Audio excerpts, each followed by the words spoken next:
उत्तर प्रदेश के गाजीपुर जिले की मऊ विधानसभा सीट इन दिनों राजनीतिक तौर पर बेहद चर्चाओं का विषय बन गई है, क्योंकि इस सीट पर 2027 के विधानसभा चुनाव से पहले ही चुनाव होने वाला है।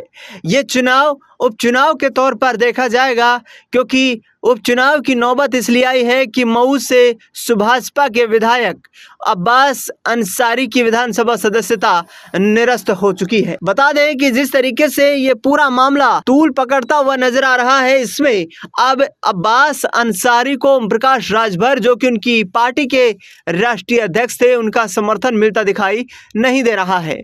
ओम प्रकाश राजभर ने सीधे तौर पर कहा है कि 2027 में उनकी पार्टी एनडीए गठबंधन के साथ ही उत्तर प्रदेश में चुनाव लड़ेगी। यदि अब्बास अंसारी को कोर्ट से कोई राहत नहीं मिल पाती है तो फिर वे उन्हें चुनावी मैदान में कोई मदद नहीं कर सकते हैं। यदि कोर्ट से अब्बास अंसारी को कोई राहत मिली तो इस पर विचार किया जाएगा। सुनिए क्या कुछ कहते नजर आ रहे हैं सुभाषपा प्रमुख ओम प्रकाश राजभर। हम उस पर बहुत नहीं जाते। अदालत अपना काम कर रही है, सरकार अपना काम कर रही है, विपक्ष अपना काम कर रहा है। विपक्ष का जो रोल होता है, सरकार के कामों में कहाँ दिक्कत हो रही है, कैसे और बेहतर हो, ये सुझाव देने का है और सरकार को बराबर उनके कामों पर निगरानी रखने का। लेकिन विपक्ष हमेशा विरोध की राजनीति पर उतर आया है और विरोध की ही बात करता रहता है। जो चुनाव आयोग ने वोटर आईडी और राशन कार्ड को वैध में मानने के लिए कहा है, कहा तक सही है, सही है?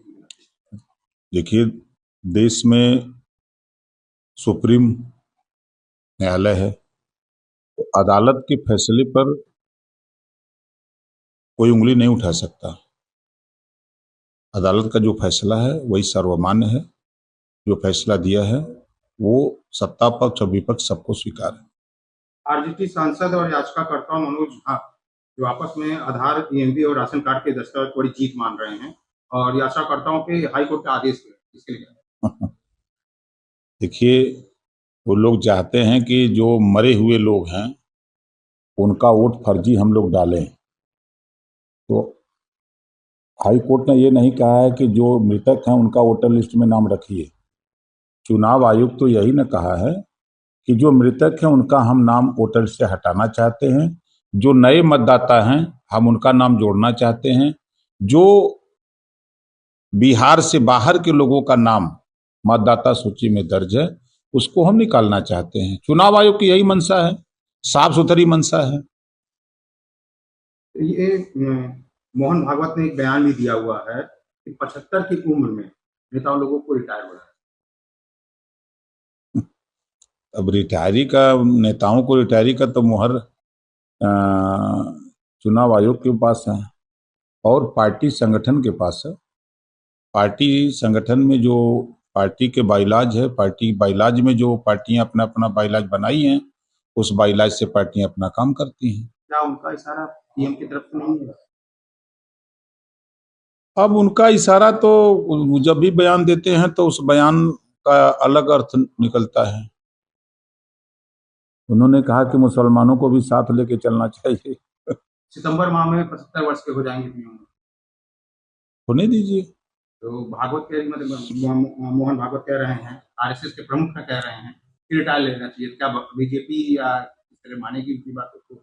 अब वो उनका अपना आपसी मामला है, उसमें हम लोग क्या कर सकते हैं। ये बताइए, जो पीएम मोदी ने विदेश यात्राओं पर टिप्पणी हुई है, इसमें एमपी ने पंजाब सीएम को फटकार भी लगाई है। उन्होंने कहा था कि कहाँ गए हैं, मलेशिया गए हैं, जैसे देश को गए हैं। क्या पीएम मोदी कहीं भी जा रहे हैं? इस तरह से उनके ऊपर आरोप लगाया जा सकता है। देखिए, वो देश के प्रधानमंत्री हैं। देश के तमाम चीज़ों को लेकर के दुनिया के किसी देश में जा सकते हैं, उस पर कोई अंकुश कोई नहीं लगा सकता है। टिप्पणी करने वाले लोग देश को विकास के रास्ते पर ले जाने में बाधक लोग हैं। आज जैसे अभी आपने देखा पहलगांव घटना के बाद तमाम देशों के लोग आतंकवाद के साथ खड़े हो गए कि आतंकवाद का सफाया होना चाहिए। अगर प्रधानमंत्री जी दुनिया के तमाम देशों में नहीं जाते, आपस में तालमेल नहीं होता, तो दुनिया के तमाम देश कैसे समर्थन करते? कश्मीर के उमर अब्दुल्ला ने, बीजेपी नेता ने कहा कि कोई भी बंगाली कश्मीर ना जाए, मुस्लिम बहुल इलाके में ना जाए, जम्मू हिमाचल उत्तराखंड में जाए। उसके बारे में आप क्या कहना चाहिए? ये नरगल बयानबाजी है। पहले तो वो अगर ये बात कर रहे हैं तो ये भारत देश है। भारत देश में सबको अपने अपने अधिकार के हिसाब से संविधान के दायरे में किसी भी प्रदेश में कहीं भी जाने आने का कोई रोक नहीं है। अगर वो रोक की बात करते हैं तो 370 क्यों हटी? इसी नाते हटी है ना। दिल्ली में जय हिंद कॉलोनी में बंगालियों के कथित बेदखल की ममता ने कहा है कि बंगाली ना जाए। दिल्ली में भी बंगालियों के ऊपर इस तरीके से किया जा रहा है। वो ममता जी का विषय है। देश में किसी के साथ कोई अन्याय नहीं है। देश में 140 करोड़ लोगों के हित के लिए, देश में 140 करोड़ लोगों के विकास के लिए प्रधानमंत्री जी काम कर रहे हैं। अब लोगों की सोच अलग अलग है।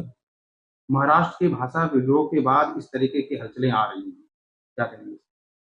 देखिए, उस पे मैंने कहा था कि देश के प्रधानमंत्री जी और देश के गृह मंत्री जी से मैं जल्द ही मिलकर के इस पे बात करूंगा और ऐसे करने वाले लोगों को संविधान पढ़ना चाहिए।